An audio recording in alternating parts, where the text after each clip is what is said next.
Hello everyone, my name is McKinnon and I'm the Dungeon Master for a lot of Novice DMing content. Now you might be wondering, what am I doing here without a Dungeon Master screen and talking to you all directly at the camera as opposed to talking to a room full of players?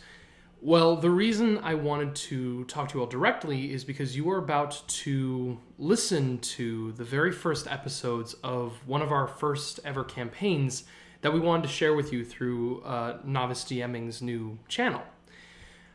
But the thing is that we didn't really plan on making these games public. We didn't plan on recording them. We didn't even have the idea of recording them up until a year ago for one of the campaigns, maybe, and probably a few months ago regarding another one.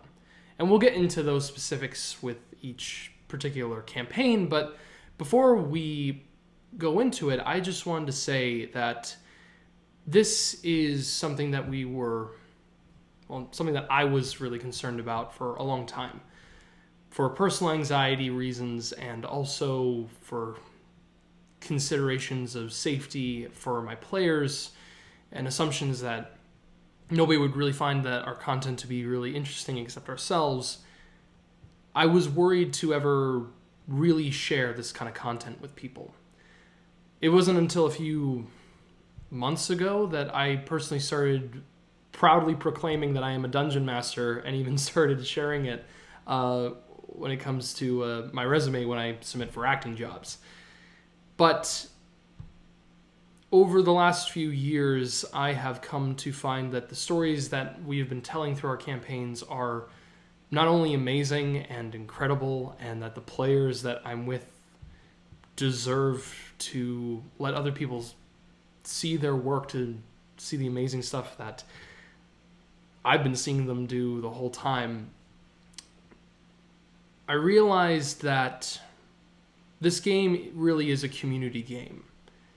And while we are not all voice actors and we're not actors in general or performers, we are people who love this game for a lot of different reasons. And my hope is that, like with all Novice DMing content, that what we share provides something useful or insightful or provides us perspective that nobody in the community maybe considered before.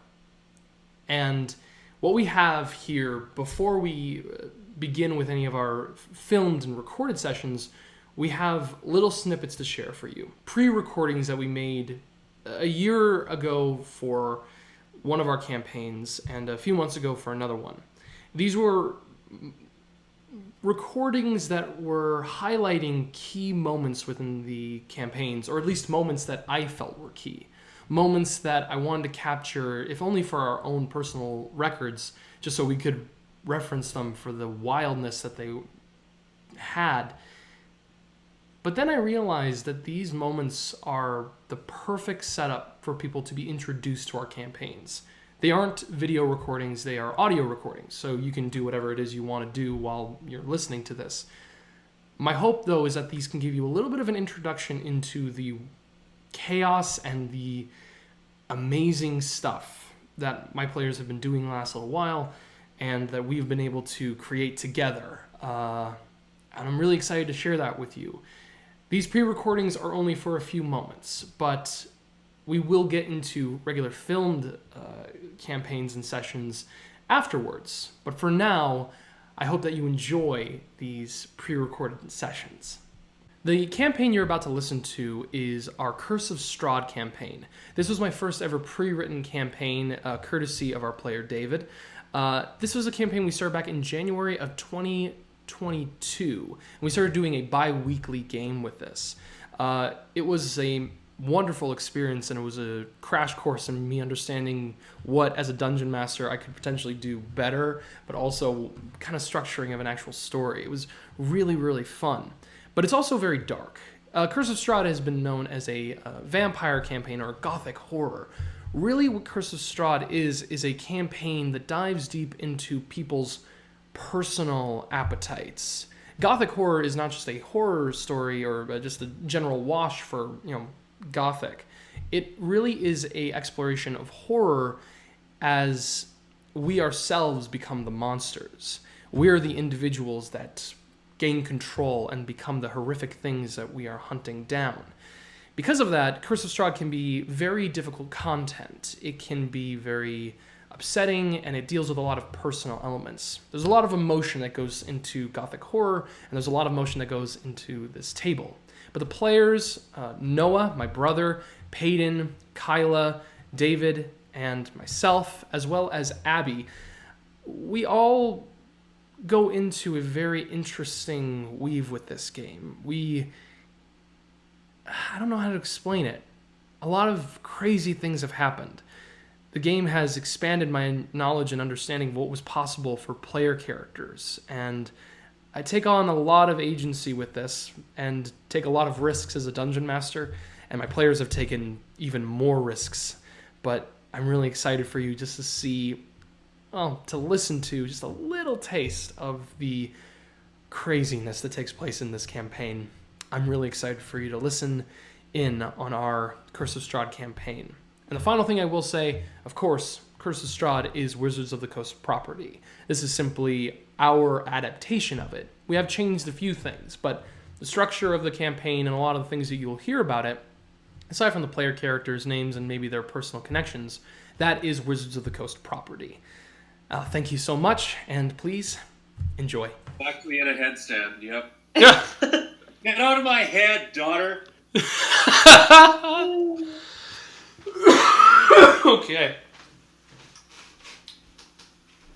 Okay, well, David's here. I mean, I had to put on my throwdown jacket. God damn. Ready. I friggin' wrote my friggin' race. Got your script in hand. Okay. I was gonna ask, were you like writing out a whole speech? No. William says, "Alright, let's dive in, Kylah. Ladies and gentlemen of the jury." Outside of the Abbey of St. Martico, okay. I guess we might as well just go into it. I sent a text to Abby. If Abby is like, yeah, I'm free, what's up? I'm like, you better hop into this bitch. Get your ass in here. Before we go into this, Dave, is your shirt a sea otter with Aquaman's pentadon? I really like that. On the theme of dad jokes today. Well, this is actually pretty cool because my nickname for a long time has been Otterboy. Oh, yeah. And Wait. Lindsay went, like, for years, and Lindsay went to Vancouver Aquarium, and there was a shirt, and she apparently actually yelped when she saw it. Is it your otter boy just because? You're a fan of otters? Kylah, do you know about this? Yeah. Okay. I'm pretty connected to otters. Loves otter. Interesting. I think one of my very first like pencil drawings that I did as a kid was this little otter that I gave to him for his birthday. Alrighty. Yeah, so Lindsay saw the shirt and had to buy it. Is that your favorite animal? That's definitely part of it, yes. I think they're pretty awesome. I'm assuming you've seen the video of you and McGregor with the otters.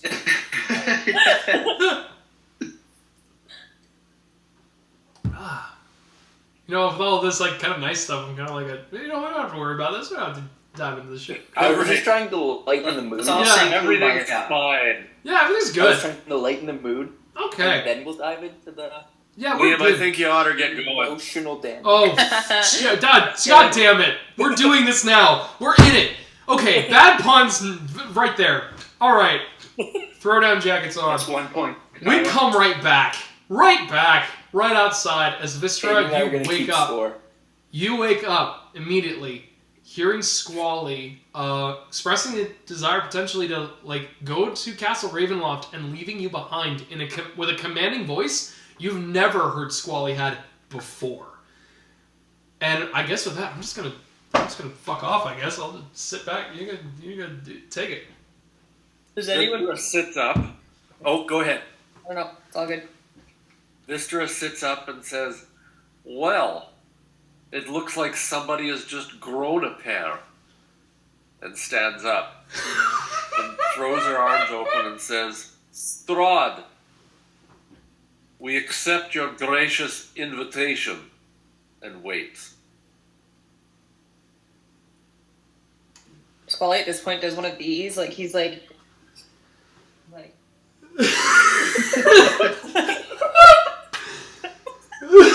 Superhero turn. Superhero. that little Dude, what did you like just say? side eye. Yeah. Yeah. And, like the little like anime like like the you know Yeah. light comes out of his eye. Ah.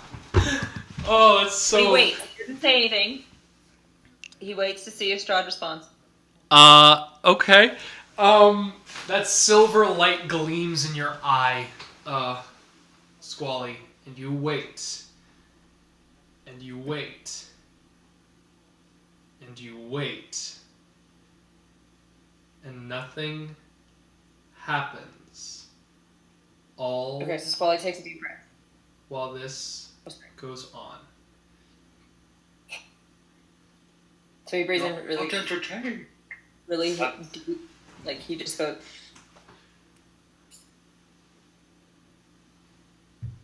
Well, that's lame. We all have to go now. We have to walk. You can come, but you need to prove to us that you are here for the betterment of these people and to help these people. We need an explanation for your passiveness. You cannot just sleep while this is going on. My passiveness? You're the one who didn't want to save Eren. I'm the one who got this shit done. And I turn tail and head off towards Ravenloft as if I know where I'm going. Start walking, you'll find it eventually. Okay, I look to everyone else. I can speak for Kari. Eren's just in shock. Kari kind of in this moment is also in shock in this moment. There's a modicum of like shocked, but also kind of like quiet respect. The kind of quiet respect that a 16-year-old could be like, yeah, whatever, okay, like that level of like, damn, like from this person that they have been trying to protect for this moment and to have a voice for that person in the last bit. I immediately go after Wystera and start walking. Also, do we know how to get to Ravenloft? Also, I'm gonna have Wystera roll an intelligence check, just because I want to know if Wystera knows at this moment. I think she did, but I don't know. Okay, intelligence. Sorry, just a sec. Oh, great. -1. Well, that figures. Oh, I'll take it. 15. Okay. Wystera, oddly enough, you do. Squally, I'm gonna have you roll that same intelligence check. See if you do. Because this is important to know.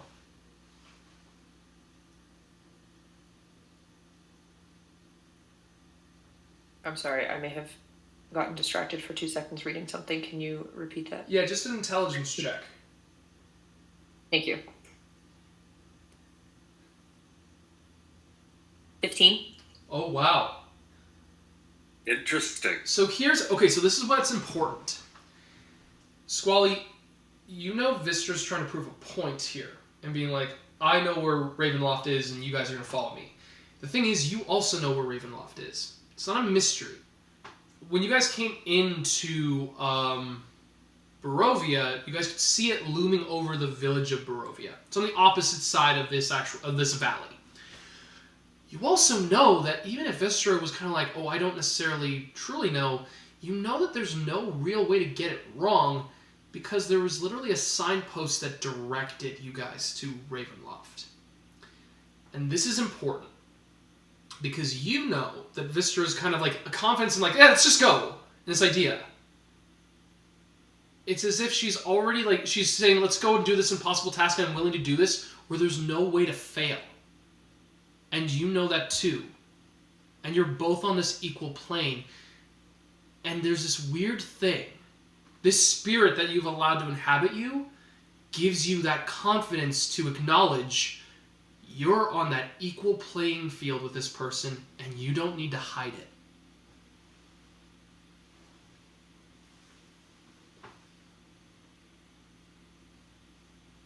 Turn a little bit purple. All right. You guys all begin to make your ways to the gates of Kresk. Now, as you're making your way, you notice something. The first thing that you notice is the Burgomaster.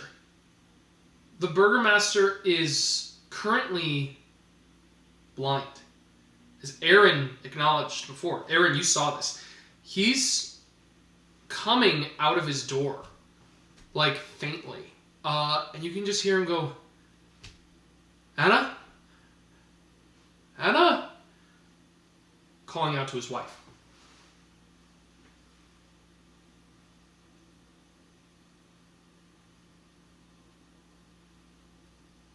I just kind of look around and see if I can see her. In your kind of state of exhaustion here, Eren, I'd say looking around immediately would be difficult. You're kind of like, what? Like, you're not even acknowledging that she's gone. The last thing you remember kind of is like that you saw her this morning. Eren's just very confused right now. He's in like a kind of a haze.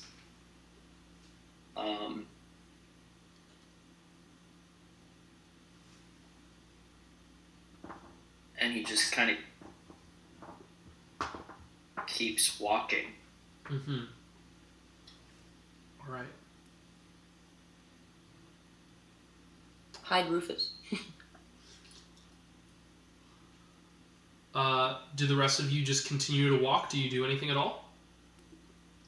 No, we're just beelining for the castle. At least I am. Okay.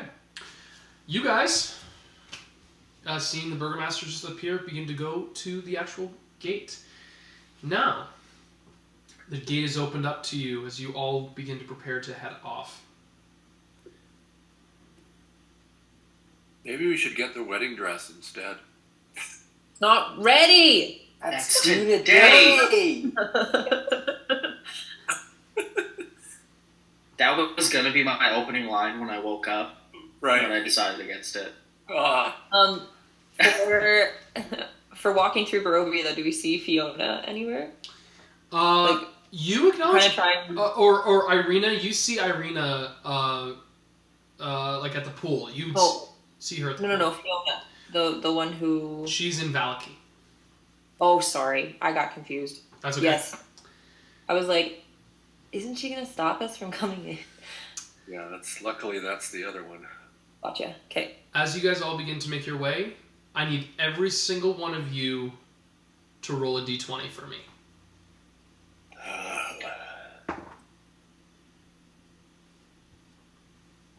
Good. 5 from Wystera. 5 from Sly. Cool. 13. If I can get my dice, I will. Don't work too hard over there. 15. 15. Okay. All of you begin to walk towards, down the path towards Ravenloft, marked up by the signpost. Yes. While we're walking, Yeah. I do just want to quickly tell everyone I don't believe we're in immediate danger. I think this is going to be I want to say what I was thinking before. I think he wants us here. I think this will be a good distraction for him not to turn Elovir too soon. I just want everyone to know that. I'll also say during this trip, Eren is all the way in the back and is staying very quiet. Got it. Sly's gonna be in between the main group and Eren because he's still wanting to protect Eren, but he also understands that Eren probably doesn't want that, but Sly's not gonna just be like, he's good now. Like, he's still shaken from the fact that Eren. Well, I am still 1 HP, so oh, same you here. blow on me and I go down. Mhm. Oh, same here. So You- yeah, Sly's spent, but also he's willing to his main priority is keeping Eren safe right now. Got it. You all begin to make your way across the roads, heading towards Ravenloft. You find the signpost with the indicator, and you follow that path. You begin to go past Valaki. As you pass Valaki, you can see that there are hooded figures with red hoods standing up on the walls, watching as you pass. But you can also hear celebration inside, like a festive celebration, reminiscent of the ones that you'd heard before you'd enter into Barovia. You all begin to pass by. Slowly, but surely making it. All of you begin to feel the weight of where you're going, made even worse by a sudden trickle of water and another trickle of water as you all begin to make your way and rain begins to come down. Not thunderstorm rain, just unpleasant, constant rain. You all continue to go down the winding roads of the valley as the road gets tighter, as the earth begins to rise around you. Naturally, you begin to see it gets tighter and you want going down your path. You remember this one path well, where you walk past an entire extended or inclining hill where you can see bodies across scattered roadway. But I'm not so sure if any of you guys are really paying attention to it on this road. I want to know where you guys are focusing as you walk. Aside, I know where Sly's kind of focused on, and Eren I kind of know too. Squally and Wystera, I don't really know where your focus is right now.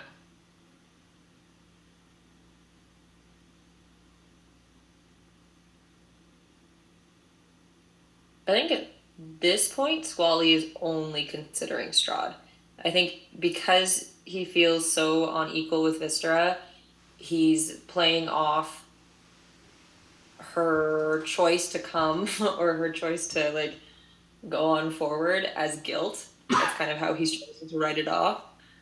And he's waiting for an explanation from her, but he wants to focus on Strahd now. That's the extent that now that he knows Eren is okay, not knowing if he's actually okay, but now he just wants to get to Strahd and help Damien and Adrian as best as he can. And Wystera. So the door, Mm-hmm. the end of the path, Right. whatever gets him to Strahd. And Wystera? Is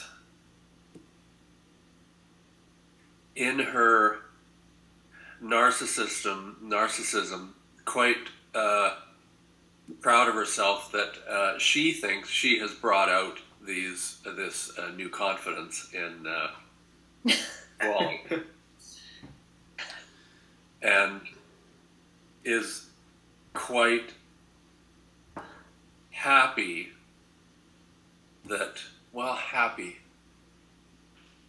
confident that in Wystera's mind, she has a much stronger ally than she was feeling that she did in the past with Squally. Hmm. All Dev's fighting voids. But of course. Just remind me, Wystera, what is your... I mean, obviously it's not the biggest thing, but what is your alignment on your sheet? Remind me. It's chaotic neutral. Good to know. Okay. You guys continue down the road.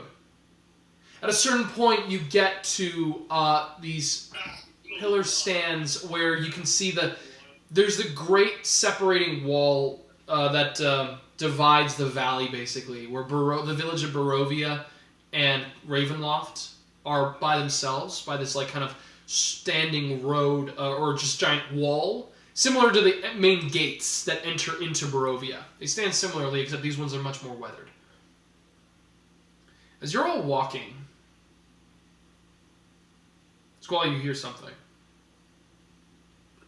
Off in the woods. Snap. A couple more snaps wrap around you. You all begin to notice as coming around, encircling you all,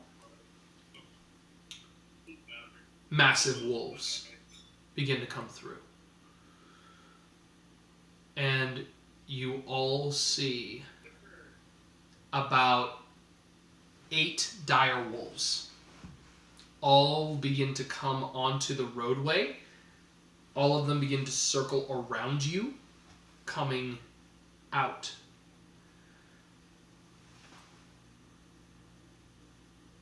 I want to ask you, yeah.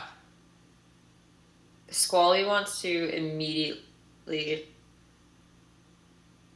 pull out his windmill and try to call the spirits of the wind to reach Strahd to say that we're here, to accept his invitation. And Wystera attempts the same thing in her way. Copycat. What's Vystera's way? What's Vystera's way? Well, Wystera's way is what she tried, which is basically saying out loud, Strahd, we are not going to be able to accept your invitation if we are killed by wolves. Very good. Squally, go ahead and roll. Go ahead and roll. Ooh. This is a religion check using your wisdom modifier again. So +6. Go ahead and roll. And I'm going to say with advantage.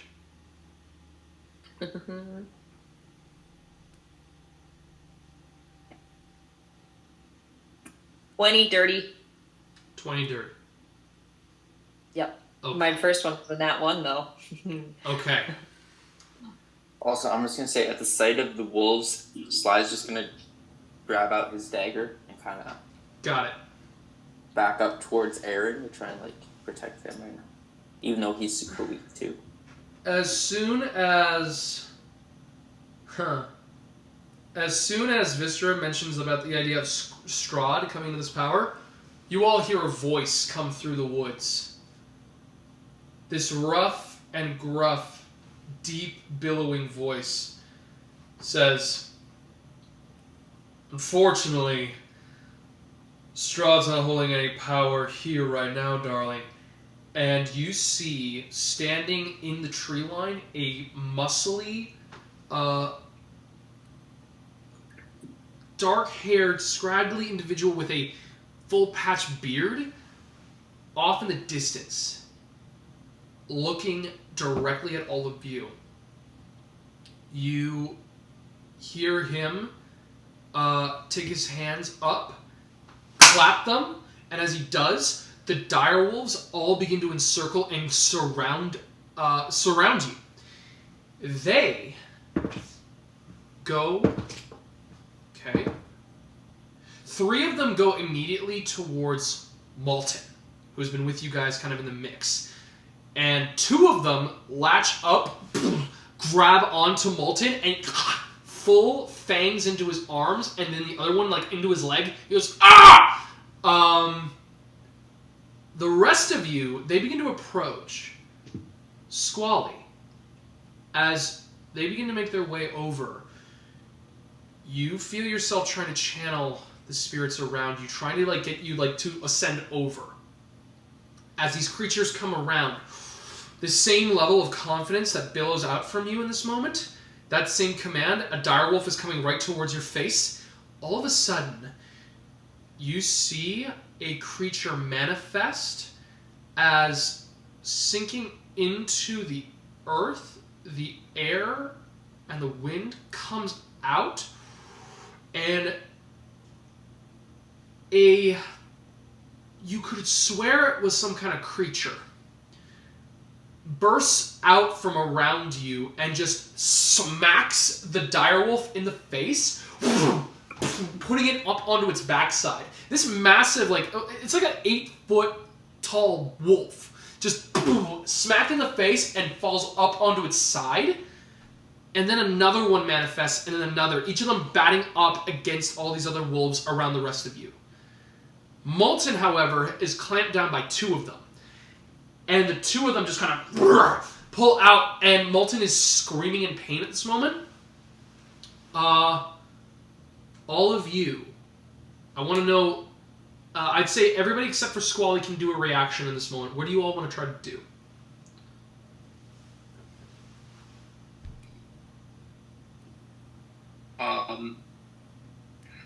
Eren kind of,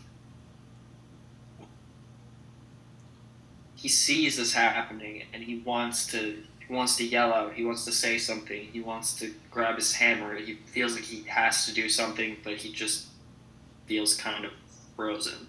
Mm-hmm.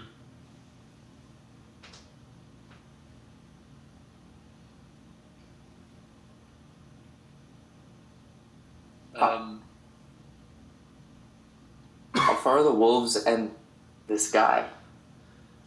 How far are the wolves in the sky? No, and the guy. Guy. This guy. Oh. This guy. He's a good 50 so feet away from all of you. Okay. And all the wolves?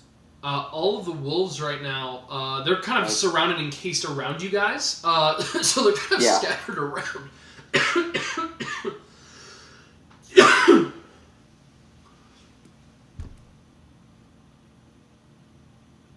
Yeah, they're a little scattered around right now in your guys' general vicinity. Okay.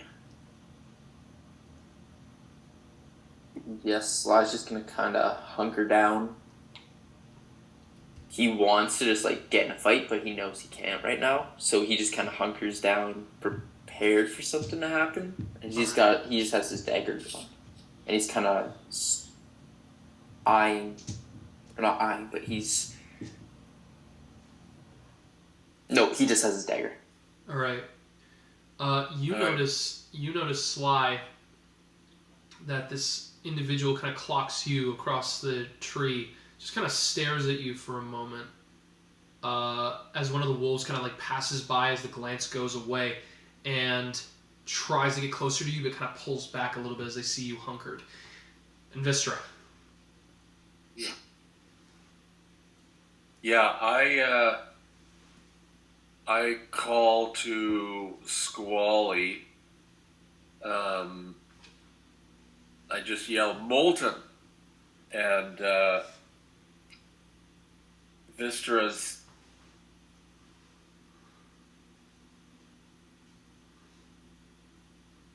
gonna grab her crossbow and take a shot at this one of the wolves that's bitten into Molten. For sure, take a shot. Right.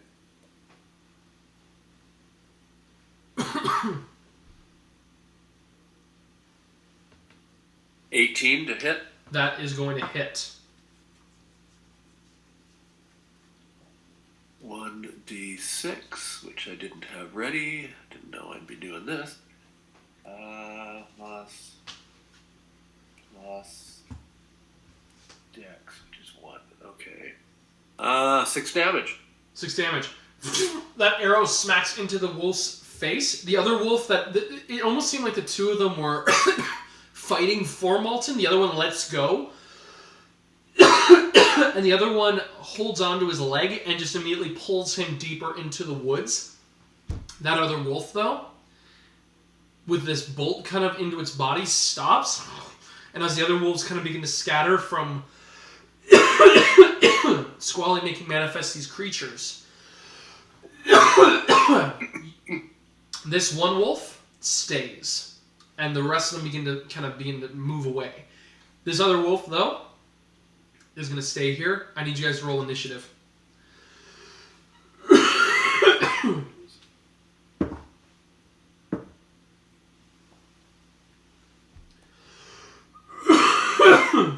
Nat 20 for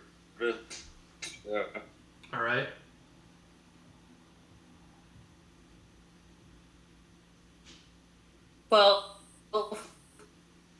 Okay.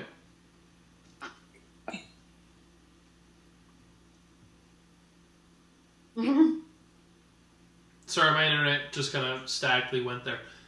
Where's everybody else at? I got 20 from Wystera, 12 from Squally. 1. Okay. And 15. All right. Wystera, Eren, Squally. You guys are going to go before this creature gets to go. What do you do? I'll take another shot with my crossbow. You got it. And I'll say the rest of you for this. What are you guys doing?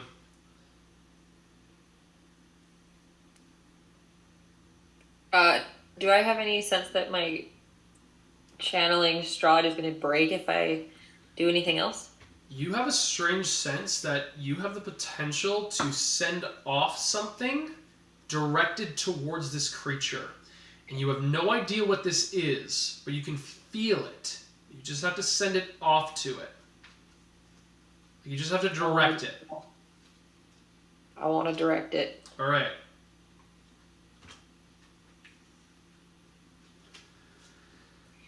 Wystera, what'd you roll? Well, sorry, I was waiting. I thought you were going to go through it. So I didn't. Oh yeah, I just want to get what everyone's doing at the same time here. So Okay. Yeah, I hadn't rolled yet. Rolling right now. yeah. That'd be 23 to hit. Okay. Go ahead and roll damage on that. Thank you. I shall. I rolled a 5 again. Nice. So 6 damage. Okay. Another 6 to that creature. Eren, what are you doing? Eren goes to grab his hammer, and he puts his hand on it, Puts the hammer down. and then he just kind of lets go, and just kind of starts backing up a little bit, and does nothing. Okay. Eren does No. nothing here.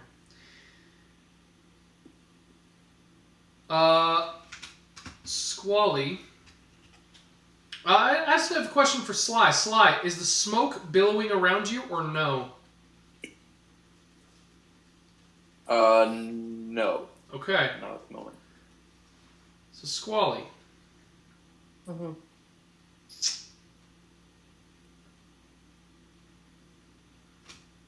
As the rain is pouring down around you, I have a question. Do you want to send this thing that you can feel out? Towards the direwolf. Yeah. Yes. You feel the rain pouring around you, and in this weird way, you begin to speak the language of the wind once again. Orin.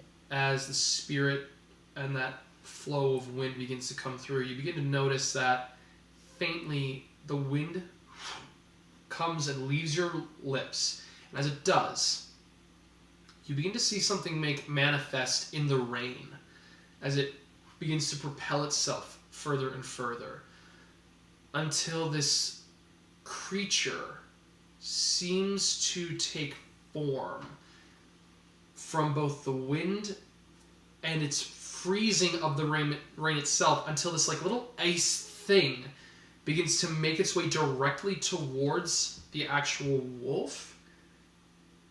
Go ahead.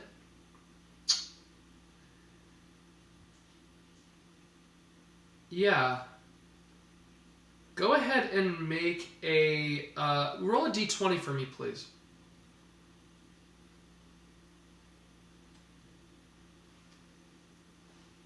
$17. That's a hit. Go ahead and roll a d4, and then roll another d4. Tell me what you get.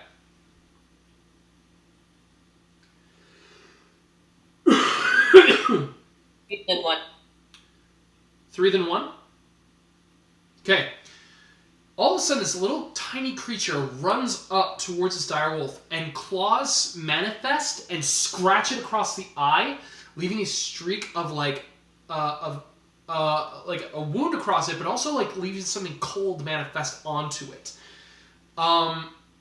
you can see floating above this direwolf right now, there is a creature that is made out of the combination of the water and the wind right in front of this creature.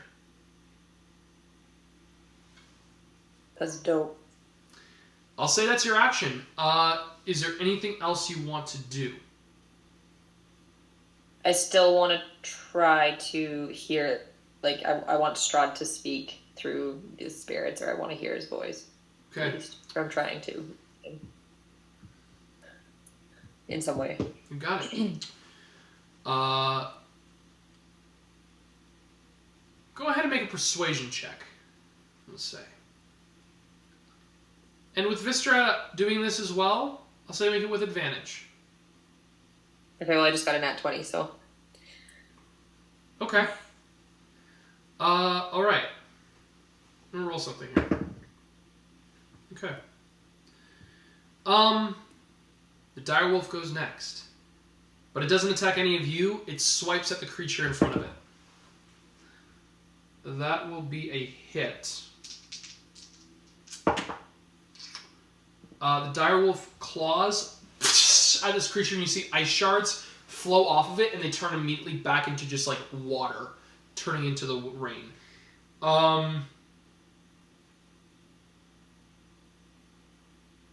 Sly, it's your turn.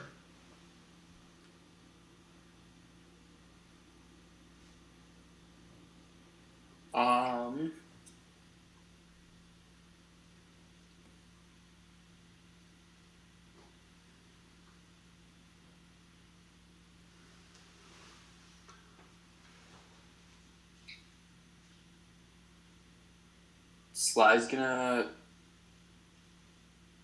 make his way closer to the creature, but he's making small wisps of smoke. It's not like a big, thick cloud billowing off of him. It's just small little wisps that, like, if you with the rain, it almost like is not noticeable.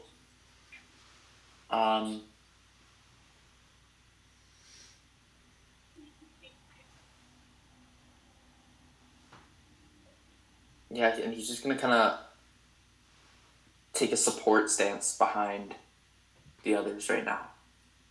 Okay. And just kind of like basically keep an eye out for anything else that could come from the forest around them. Well, Sly, as you kind of wait to look at the forest, you notice that nothing comes of the forest, but then you do get your gaze upwards because you begin to hear thunder above.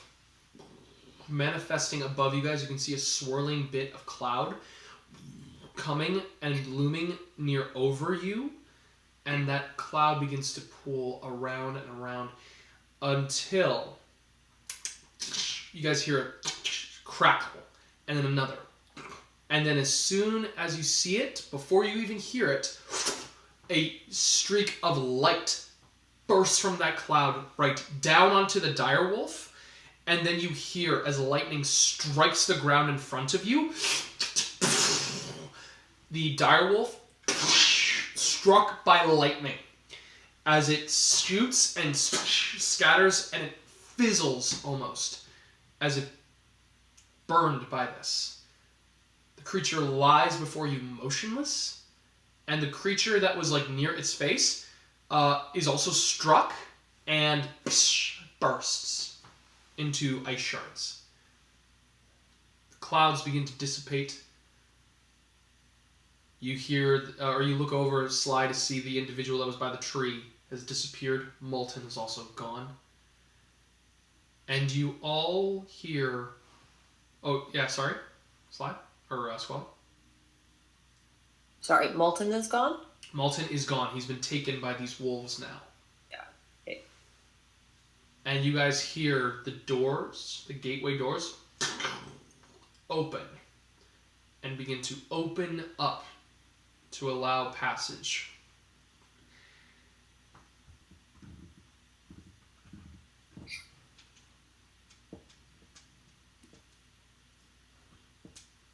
The gates to Ravenloft open?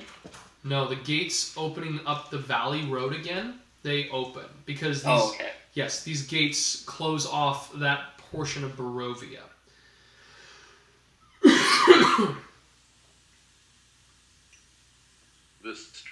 just say, Go ahead. I say, wait. I need to talk to you guys. I should have said something earlier. I sensed it as soon as you guys brought me back. But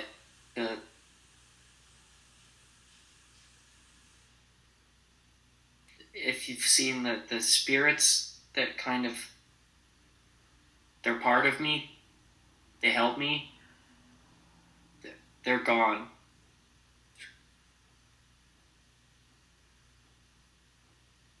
I don't know.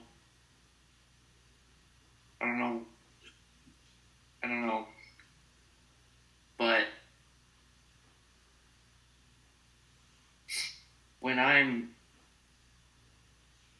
fighting, I'm not really there. It's kind of always been a thing. I kind of black out and then come back too. And those spirits have always guided me, helped me know what to attack, what not to attack, who my friends are. I think I'm still in there.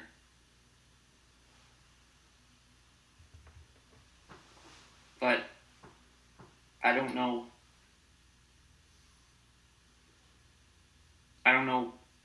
what to do. Those spirits were the whole reason I came out here. They were they attached themselves to me, and they were the reason I was supposed to leave my people. They were the reason I came to learn whatever I needed to learn. I don't know quite what to do. And I'm scared that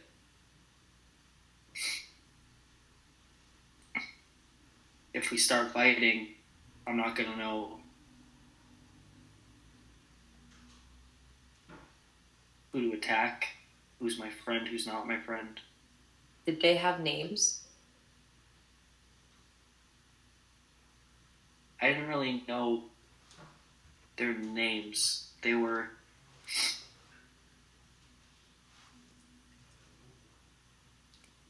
They're the same as me, kind of.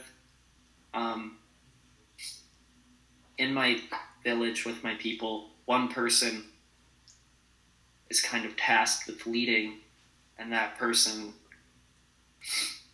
kind of just by random, is chosen by the ancestors for whatever reason.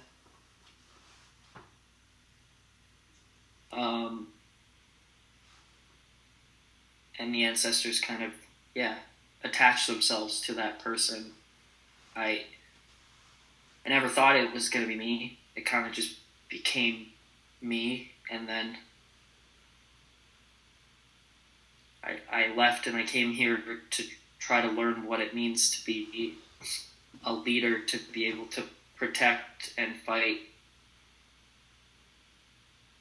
But now they're gone.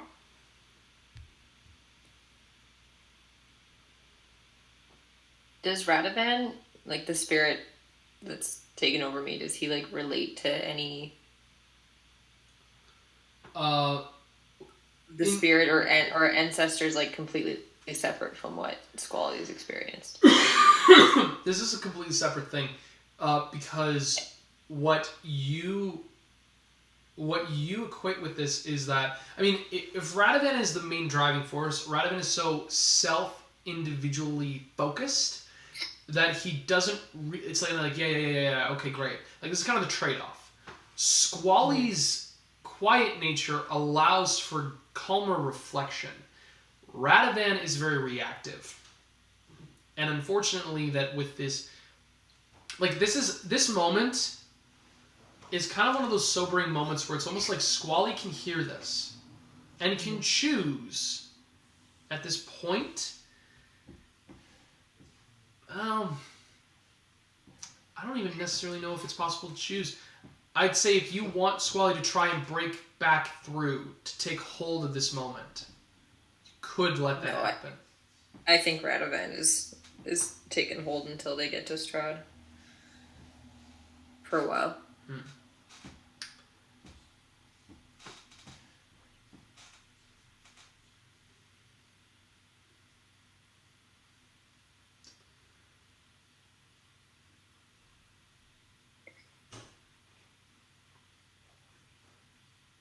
But maybe to help things progress, Squally will look to Sly.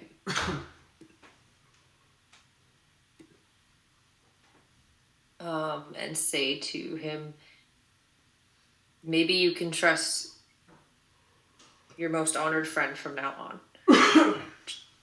Until we find out what happened. Maybe Sly can help you decide who to fight. It is important that we get to Strahd as soon as possible.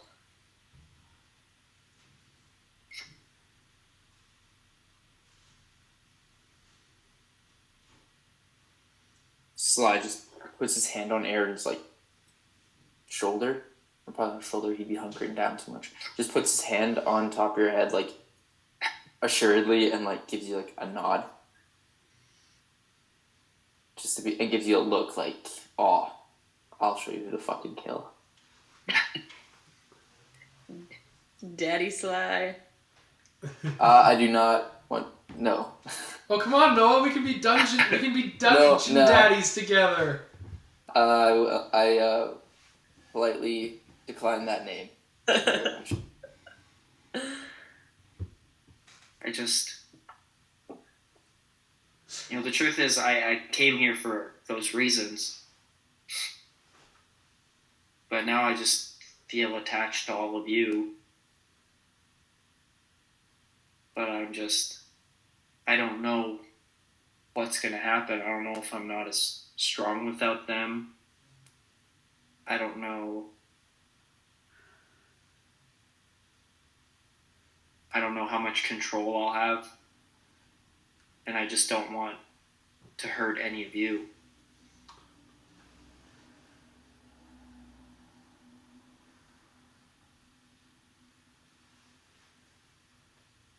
I'll take that risk. Until we know more.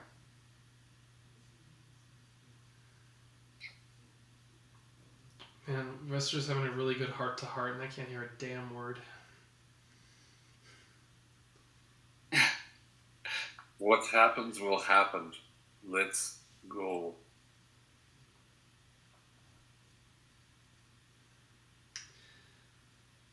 Okay. You turn to face the road ahead, and you don't have to walk far, because just beyond the gate, you see something in the road, facing up to a ascending point where you can see off in the distance through the rain a silhouette of a great castle before you. But before that, you see in the road a carriage that is set.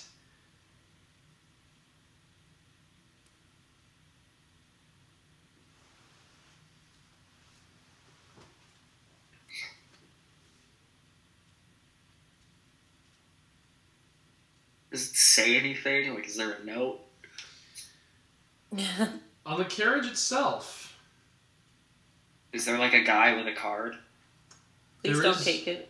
you go over to the carriage to see, and what you do see is that there are two black horses attached to a dark black cart.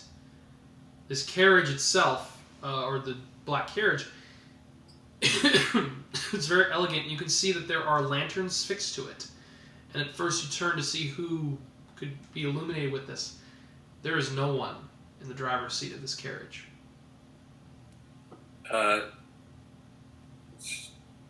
Yeah.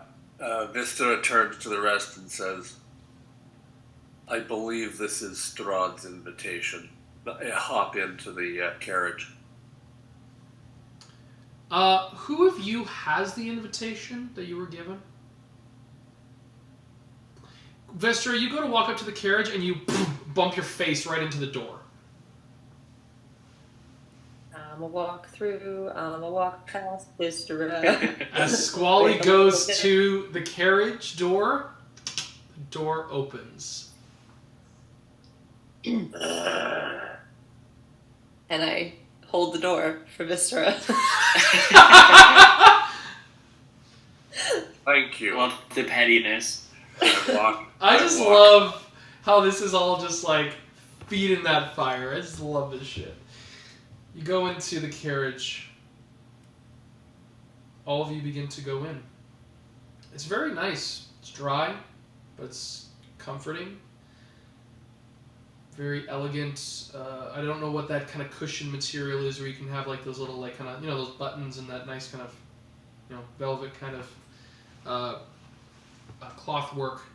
But it's padded. It's nice, a little aristocratic. Wystera, you feel right at home. Yep. And I think at this point, Wystera, it's very important that I can tell you this, because the road to this castle is one that's a little bit of mystery. But, Wystera, I want to give you the lore that you had acquired from looking at the mist. The thing that you saw that no one else did. Wystera, the land in which you hail from is a country called Amorn. This is a land that is been long marked. Many people believe it was like, you know, kissed by the devil. It's kind of like one of those old like folk terrors. Because Amorn is a desert land. Many could call it wasteland. It is a place that has, for many long histories, been associated with devil worship, with pacts, with dragons, with undeath. It is truly the first land that can be called where like a great villain once stood, and this villain and their commitment and their dedication and their desire for power was one that rivaled that of any cosmic beings at the time, and it was said that this being's devotion brought ruin to the land. So much so that the only way that any of these worlds could coexist and could survive was by either making pacts with devils, relying on potential ancestral blood to dragons, or life after death. Amorn is truly marked as, in the world of Delzantil, or the continent of Delzantil, a land in which is an example of why you don't do or make pacts with anything. The city that you come from is not the city that you beheld. That is a different city.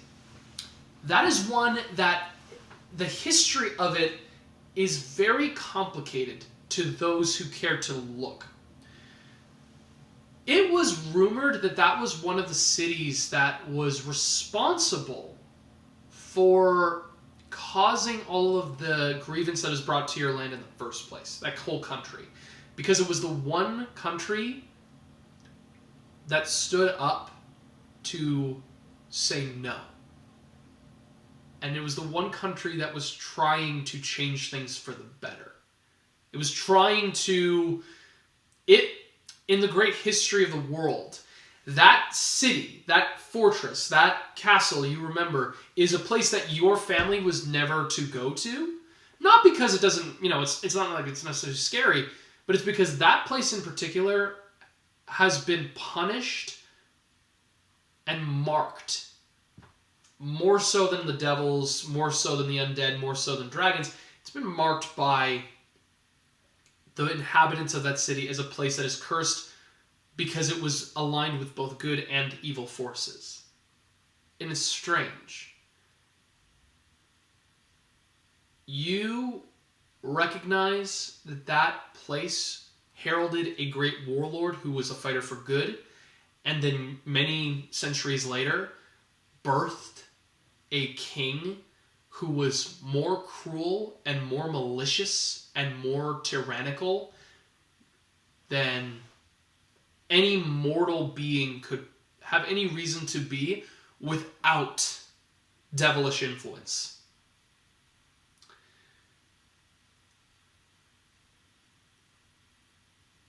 It's the name, I believe, would not be in your kind of repertoire and knowledge of understanding, but that kingdom is what you saw. And as you begin to get closer to Castle Ravenloft, you see the castle itself in its design, its spires, its great towers.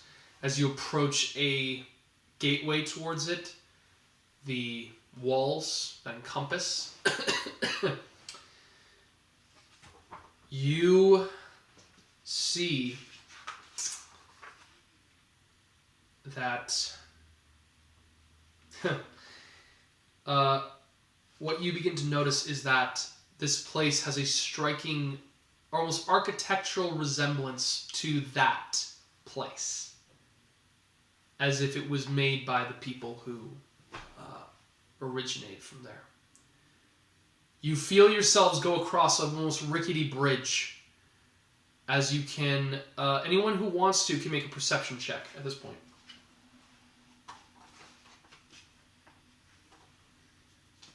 Yeah, I'll do that.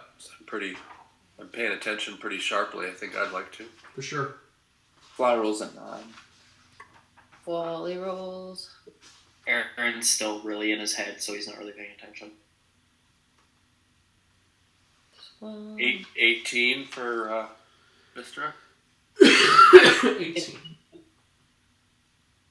And 15 you said? 15, yeah. Okay. You notice as you begin to enter past the main gateway. The gateway itself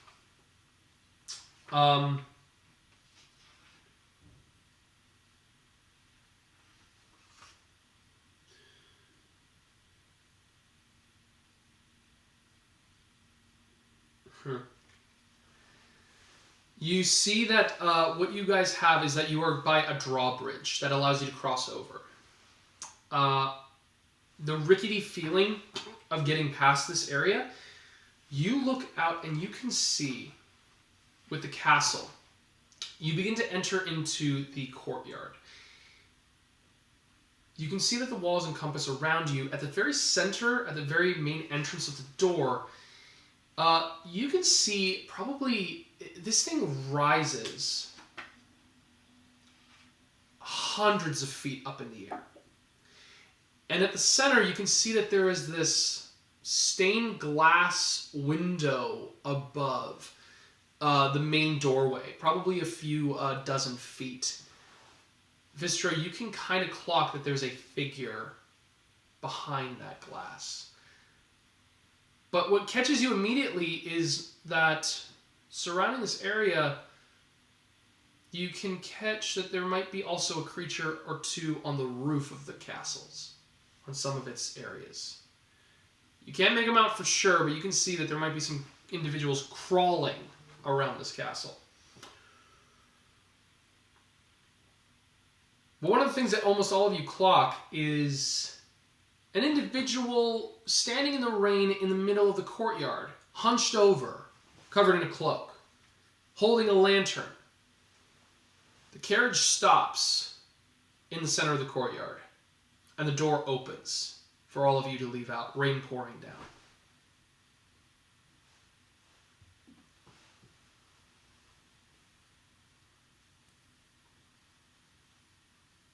Wystera hops out. Or tries to, unless the door won't open without somebody opening it. Oh no, you are able to hop out at this moment. Alright. I hop out and walk over to the creature with the lantern and says, "Hello." You walk over to this individual, and you can see their face is almost a feral, mangled mess. Not in the way of scars, but in the way of its shape and creation. You can see that they have a scraggly mutton chop turning in beard that hangs down below. Their eyes bulge out, their nose crooked, and their teeth rooted up out of their with a massive underbite. They're like hunched back, extended out with a bunch of stuff hidden under their cloak. You can see that their one hand that is off to their left side, not the one that holds the lantern, but to the left, seems to be marred with fur. And on their left side, on their leg, you notice a webbed foot in place of a normal human's foot. This person looks to you, and you can see underneath they have what looks to be little tiny ears protruded on the top of their head. And this person looks to you and says, "Do you have an invitation?" Yes, we do. And I look back at Squally. He puts the clawed hand right out towards you. "Invitation, please." I walk forward and hand it to him. He snatches it out. He looks at it. Yeah. Oh. You're what the master sent for. Alright. He shoves the invitation in his pocket. "Put these on then." And he throws you all, looks to be these kind of torn up bits of cloth, 5 of them all out to you. Actually, 6. Yeah, I pick many as I can up and "I greedy cuss! They're for everyone!" hand them to everyone else. Alright, I've already put on mine. put them on! Okay. Why 6? Yeah, I grab it. Put it on. Quietly. Either molten or... You can see that he's giving you blindfolds. The dog? Okay. Do we put one on Rufus?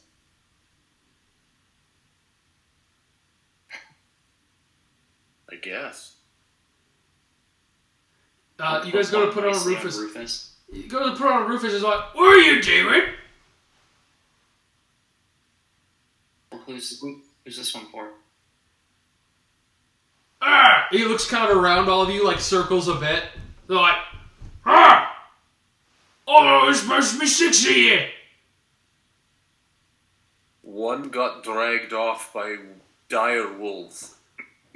"Ah! I was told there's one with wings." Oh! Which? Twitch.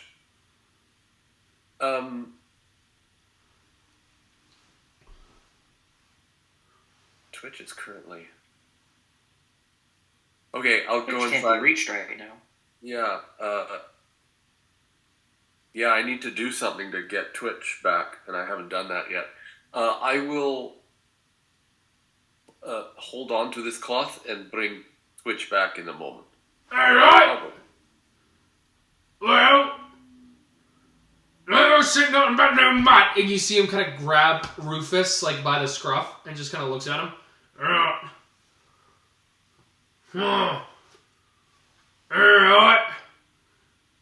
I don't think it's going to be a problem. Eren is staring daggers at the sky while he's got his hands on Rufus.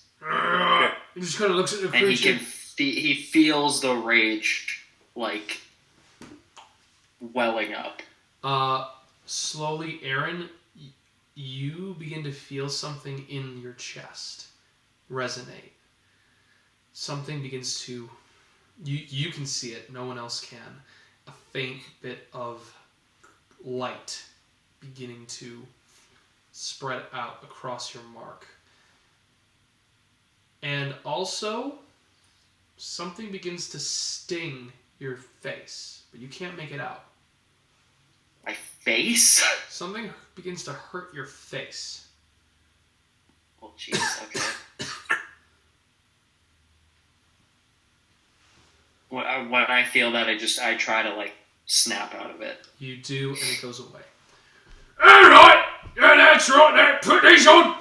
Put them on! And let's get going!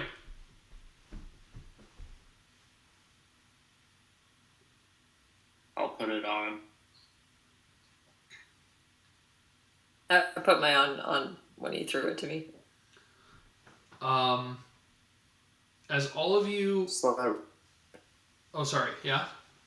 I was going to say, Sly, like, slowly, like, is hesitant to put it on, but then he does.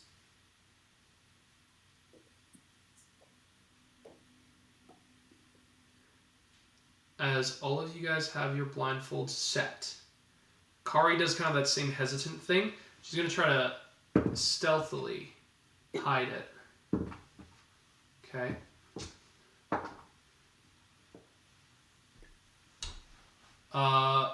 You see he goes, alright, let's go then! And he just kind of begins to waddle off. All of you guys are, like, not able to see where he's going, so you guys are kind of mixed, moving. You don't go towards the main doorway. You don't go past that entrance at all. You guys continue to walk down the courtyard somewhere you don't know. You guys hear a raising of something metal kind of go up. And he's like, this way.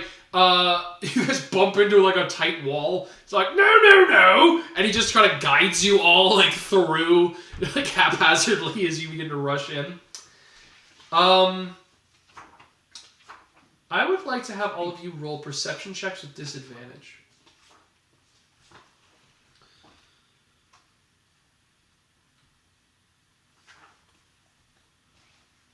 Five. Nat 20. Oh, sorry, Nat With disadvantage?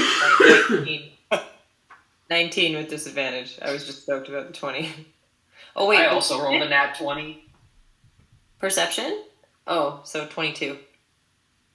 I rolled a 9 total, but one of them was a nat 20. Okay. Wystera 6.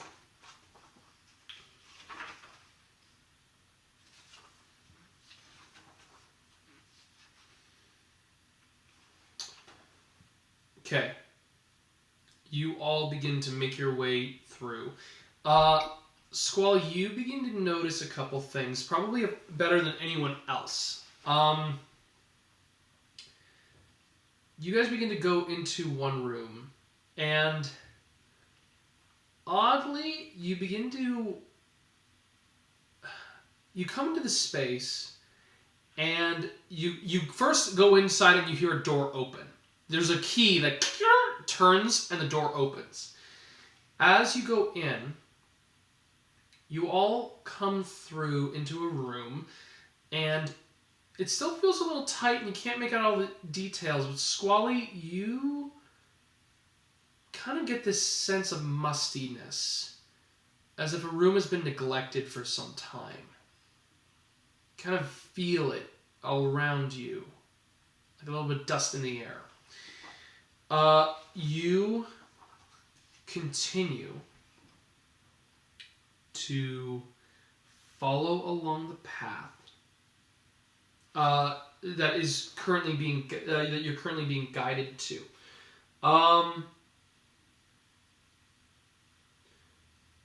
You turn a corner, and you then fill up another room that is also completely caked in dust. And this time you can really sense it. Like this is the other one was like kind of like neglected. This one is like not been touched in years. But oddly enough, you step into it and you don't feel like it's strange. You can feel dust in the air, but there seems to be light coming from this room, which is odd. You continue, and you are all ceased for a moment, and he says, "All right, now we're gonna go down some steps. You hear me? I didn't hear you if you heard me." Yeah? Alright, we're gonna go down deep into some steps. If you don't watch your step, you're gonna snap your neck right in half. Right. He extends a hand out and you feel the furry paw grab onto you. I'm gonna say, Eren, you're the first to come down. Slowly going down the steep walkway, descending lower and lower, and all of you are slowly ushered in. You hear in your ear, Squally, Kari says, "This room is like really nice. This place like looks pretty well preserved right now. I think this might be like where a bunch of like servants sit."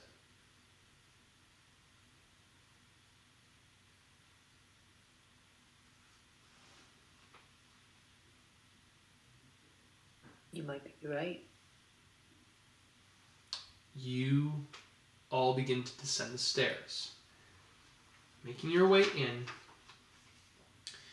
you all come down, and as you enter into this one hallway, it begins to open. You guys like feel yourselves. You are underground now, and you can feel this tightness of airspace and airflow. Like Squally, you're kind of in a space where it almost feels like the spirits are like trapped in a way, and they're losing a lot of their potential to be present.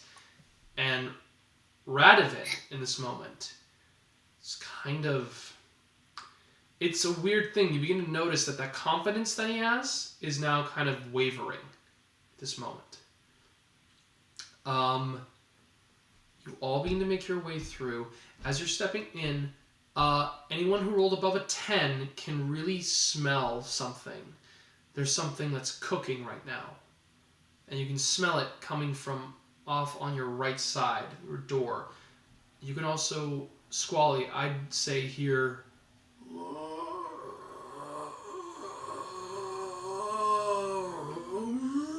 moans coming from the door. And then you hear keys go. The moving of double doors as you feel yourselves be ushered in. Alright, Timmy, come on! All of you are brought through. You feel yourselves sit down and are brought to these chairs. You all sit, and then you hear the voice one more time. Alright, so your dog's right next to you. I'm gonna go finish up with dinner, and I want to make sure all of you just stay tight. When I close the door, you can take off your blindfolds, alright? Right. Okay. Is Strahd having us for a bite to eat? What's that? It's Pun. a joke. It's just a pun. Why is it a joke? How is that a joke? You feel the hot breath of this hunchback come up to you, says, "Explain to me. How's that funny?" DM, I was really hoping for a point from Noah, but he didn't give me one, so I apologize for my my transgression. I said nothing. I'm sorry. It finally clicks for Sly, and he starts giving off a soft chuckle. It just clicked what you said. You hear Cyrus as he breathes on you. He just goes, "Ha!" I'm not a fucking idiot! Of course I do, oh, it's funny. You then he pulls the blindfold off of you, Squally, and you see why he thinks it's funny. Around you, you take this in. And he's like, nobody else be peeking! You see you are sitting in a room full of skeleton heads. The table itself is made out of bone. You look, and you can see hundreds and hundreds and hundreds of heads and pieces of bone all around the room. Some of them are human, some of them are halfling, gnomish, elvish, Goliaths, dwarves. You can see tieflings, you can see fair-faced individuals, angelic in nature. You can see like reptilian faces, cat faces, all these different kinds of creatures. And above the head of the double doors, right behind you, you see the massive, towering skull. I need you to make a nature check. Okay. Oh, that looks pretty good. That'll be a 19 then. You look behind you and you witness and see something that is, in your mind, impossible. You see the skull of an adult silver dragon mantled at the very top of this door frame. And it makes every other skull around here seem small in comparison, and you hear a whisper in your in your ear.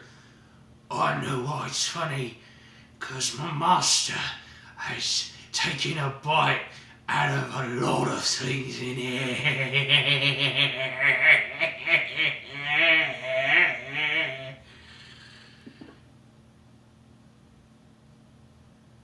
How does Radovan feel right now? I feel as if Radovan almost disappears at this moment, and you, Squally, could probably come back if you wanted to. Yeah. Yeah, I'll come back. As you return, what color comes back to you, Squally?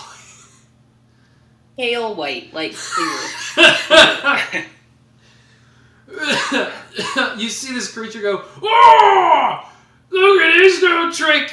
Oh, it's matching the bones up on the wall! Maybe you'll be next on it. I'd love to mount you up on that wall.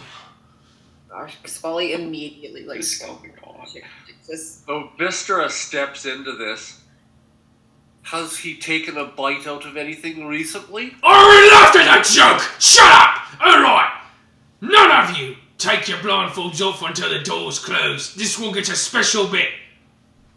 He walks away. Dinner will be served when the master asks it to be served. And the doors close behind you. You may all take your blindfolds off and behold the sight that you are currently in. I will tell you this, Squally. The room feels airtight, and you do not feel a lot of presence right now from many spirits. You feel this room almost is like terrifying in its stillness. Actually,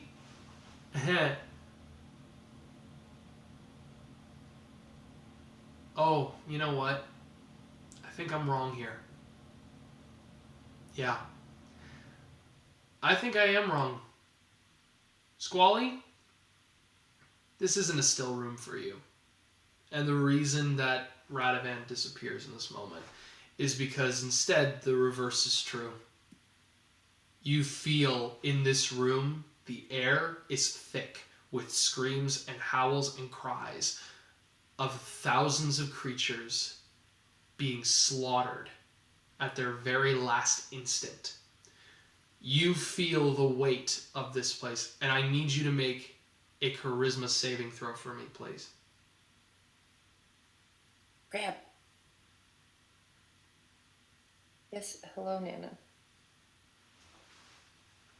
Oh, thank God. It's a dirty 20. Woohoo. If only by that last moment of you knowing that you've come here to meet someone in particular, you keep yourself strong. All of you sit presently at this table in the Hall of Bones, waiting for your host to arrive. Seated at the long edge of the table, you can see there is a chair set, a majestic chair right before you. As you all wait in this moment, is there anything you do? Is there anything you try to prepare? Yes. Yeah, I'd like to start working on getting Twitch back. Do you have any coal with you at this moment? Well, I start searching around, and I think I do, but I'm happy to have you tell me I don't or make me roll for it. But I feel as if I usually keep quite a bit of coal. You have kept coal from like the last retrieval that you had for yourself? Okay. Yep. All of you in this stunned... What do the rest of you guys do? I want to ask in this moment. Eren's just sitting quietly. He doesn't really know what to do. So is Squally. Sly's kind of staring in awe and also in not fear but worry, seeing all the different skulls and mantles. And he isn't sure if he should feel disturbed or impressed by everything he sees. Mm-hmm.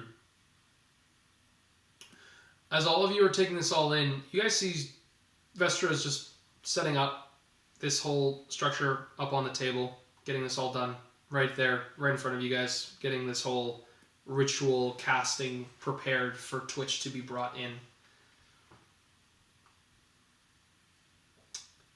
I'm gonna... Wystera, go ahead and roll I'm gonna say just roll an initiative for me here. Okay. Initiative. Yeah. 16. 16. Oh, sorry. I add... God, I can't remember. I'm so confused. Do I add my proficiency bonus to initiative? No, it's just your initiative bonus, No. which is Dex. That's what I thought. Yeah, 16. Wystera, you begin to construct the ritual and light the actual pyre to summon Twitch. As you light the coal, have it begin to build. You see the swirling fire begin to come through. You begin to chant under your breath, allowing for this to come. It begins slowly. And as you're kind of getting to the process, I believe it's a 10-minute casting for this one, if I'm familiar. I believe that's what... Yes. Yes. It's an hour. Oops. You begin to go in the first kind of process. I'm going to say the first 10 minutes. And as the first 10 minutes go by, a set of doors to your left. A single door opens up.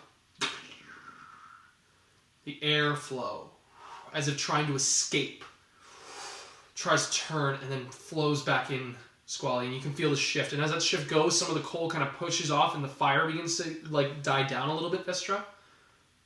As you can see, standing up in the left side doorway, a long black-haired individual, sharp angular face, a coolness of pale skin, a royally, not the black that you saw before, but a deep violet purple cloak over top of royal wares, glittering jewelry underneath adorning their chest.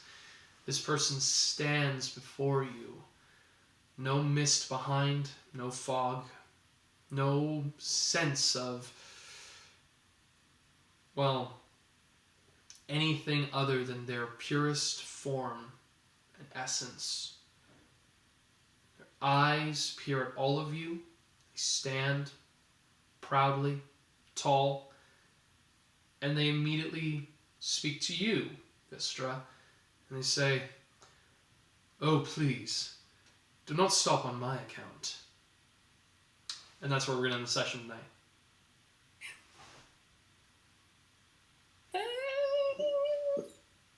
I think that's Strahd. No. Ooh. Couldn't be. Can't be, guys. Well, that was awesome. Yeah. Jesus Christ. Intense.